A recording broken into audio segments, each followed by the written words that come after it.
Apa yang harus kita lakukan jika paket COD kita yang kita pesan itu rusak atau tidak sesuai dengan apa yang kita pesan?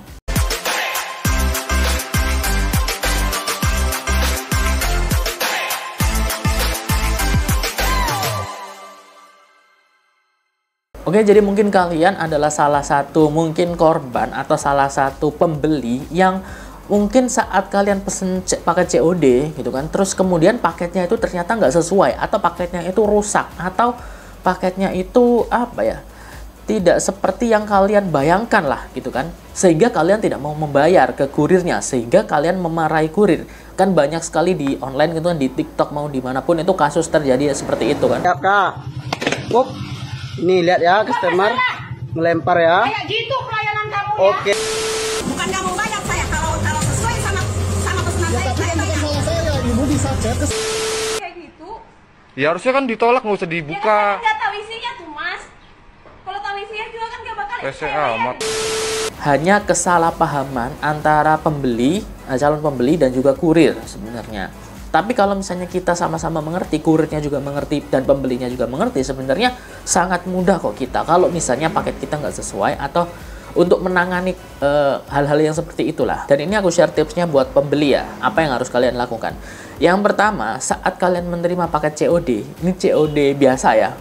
Kalau COD biasa itu langsung aja bayar atau tolak tanpa membuka paketnya ya.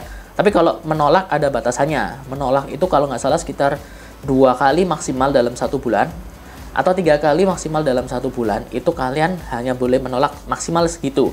Setelah itu kalian akan diblokir atau tidak bisa melakukan COD lagi. Ya itu aturannya. Tapi kalau misalnya kalian memang benar-benar membeli barangnya, ya udah bayar dulu, bayar aja. Jangan takut uang kalian akan hilang. Nggak akan hilang. Oh ya, sebelum kalian bayar ke kurir, itu kalian pastikan dulu bahwa paket itu memang benar-benar paket kalian. Jangan sampai ada penipuan, karena banyak kasus penipuan. Misalnya ada satu paket datang harganya 120.000 atau 150.000, tapi gak ada yang pesen. Di rumah kalian gak ada yang merasa pesan paket itu, ya jangan dibayar. Kalau itu jangan dibayar, udah pasti jangan dibayar. Kalau itu ya, kalau memang gak ada yang pesan jangan dibayar. Jadi pastikan dulu benar-benar bahwa apakah ini paket yang benar-benar dipesan oleh kalian atau oleh anggota keluarga atau tidak. Kalau ya, bayar. Nah, setelah dibayar ya, kalian unboxing. Unboxingnya ini harus pakai video. Pastikan setiap kali unboxing paket COD, even kalian mau curiga atau enggak, even kalian mau bodoh amat atau enggak, tetap harus ada bukti video. Itu penting banget. Mau kalian mau retur atau enggak, tetap kalian harus videokan unboxingnya. Videonya asal aja, misalnya kalian bawa HP, langsung aja nyalain kamera atau minta orang lain buat record, atau kalau misalnya pakai tangan satu nggak apa-apa gini, terus kemudian record gitu kan, recording gini, terus unboxing di sini, unboxing sampai produknya benar-benar kelihatan. Nah, video unboxing itu gunanya untuk sebagai bukti bahwa paket yang kalian terima itu benar atau enggak, rusak atau enggak, salah atau enggak.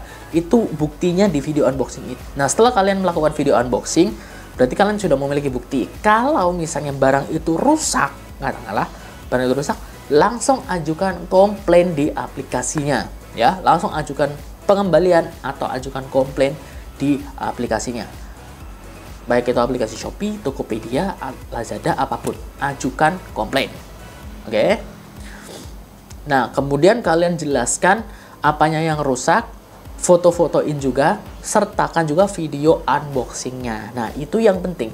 Itu yang akan menjadi bukti. Kalau misalnya ini rusak ataupun tidak lengkap ya, tidak lengkap juga. Misalnya kalian katakanlah beli baju 5, ternyata yang dikirim 3, kurang 2, atau gak sesuai. Misalnya kalian pesen baju warna biru, yang datang warna merah. Nah, itu kan gak sesuai. Meskipun produknya bener, tapi gak sesuai. Itu kalian bisa ajukan pengembalian. Kalau kalian komplain ya, kalau kalian terima aja nggak masalah, nggak usah ajukan pengembalian. Tapi kalau kalian, loh ini kok beda gitu.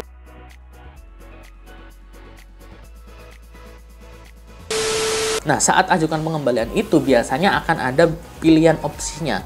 Pilihan opsinya adalah kalian ingin dikirimin barang lagi ya, atau penggantian uang. setelah kalian memilih alasannya, misalnya kalian pengen pergantian uang atau kalian pengen dikirim barang lagi, nah kalian akan diminta untuk mengembalikan paketnya itu ke penjual gitu. Jadi kalian bungkus rapi dulu. Jadi kalau misalnya unboxing jangan sampai ininya rusak ya, bubble wrapnya rusak ya. Ya rusak sobek dikit nggak masalah, nanti bisa di kasih lakban gitu atau kasih apa ya, selotip gitu, terserah kalian. Setelah dibungkus rapi ya, datang ke ekspedisi yang sudah ditentukan. Nanti di aplikasinya ada kok. Ini kirim via JNE, ini kirim via JNT, ini kirim via SPX kayak gitu. Nah, kalian bungkus lagi barangnya, kemudian datang aja langsung ke apa, ekspedisinya ya, JNE, JNT atau apapun yang di dekat rumah kalian. Kemudian bilang saya mau retur. Nah, saya mau retur, tunjukin resinya.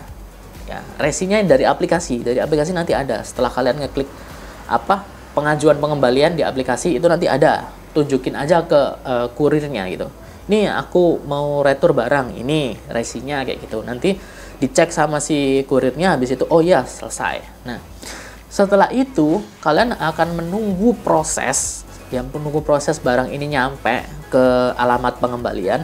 Setelah itu dicek apakah barang ini benar atau enggak, apakah barang ini sesuai atau enggak. Nah, setelah itu baru kalian menerima pengembalian uangnya atau dikirimin barang lagi. Gitu ya. Jadi uang kalian nggak akan hilang, tenang saja, nggak masalah. Uang kalian nggak akan hilang, selama itu bukan kesalahan kalian ya. Tapi beda cerita kalau misalnya kalian nggak punya bukti video unboxing. Kalau kalian nggak punya bukti video unboxing, jadi pas unboxing kalian nggak videoin, nah itu bahayanya. Karena video unboxing itu kan sebenarnya untuk membuktikan bahwa itu bukan kesalahan kalian. Tapi kalau video unboxingnya nggak ada, nah itu agak sulit untuk tim verifikasi marketplace-nya biasanya untuk mengidentifikasi apakah ini benar salah kalian, atau salah penjualnya, atau salah kurirnya, atau salah siapa. Nah itu akan sangat susah. Tapi dengan video unboxing itu membuktikan bahwa ini sah atau valid, ini kesalahan si penjualnya gitu. Dan untuk pencairan dananya sebenarnya nggak terlalu lama sih. Untuk beberapa kasus kayak contohnya dulu aku waktu retur mesin pompa air gitu kan, seharga 400 atau 500 gitu, lupa, 500.000 ya, aku retur. Aku melakukan hal yang sama seperti yang aku jelaskan tadi. Kemudian kalau nggak salah sekitar 1 hari, nggak sampai 1 hari sih mungkin ya, beberapa jam gitulah udah masuk uangnya. Setelah paketnya ini benar-benar sudah sampai di lokasi pengembalian ya. Setelah statusnya aku lihat di aplikasi, oh statusnya sudah sampai, paket sudah sampai di lokasi pengembalian, baru nggak sampai 1 hari aku dapat uang refundnya atau uang pengembalian dananya. Itu gampang kok, selama buktinya ada, gampang. Oke teman-teman, itu saja yang bisa aku share di video ini. Semoga informasi tadi bisa membantu. Dan sekali lagi jangan marah-marah sama kurir ya. Kalau misalnya kalian barangnya rusak atau nggak yakin, ya lakukan seperti apa yang aku jelaskan tadi. Karena kurir itu hanya pengantar, bukan penjual. Jangan lupa untuk like dan subscribe channel ini dan nyalakan notifikasinya. Dan sampai jumpa di video selanjutnya. Dadah.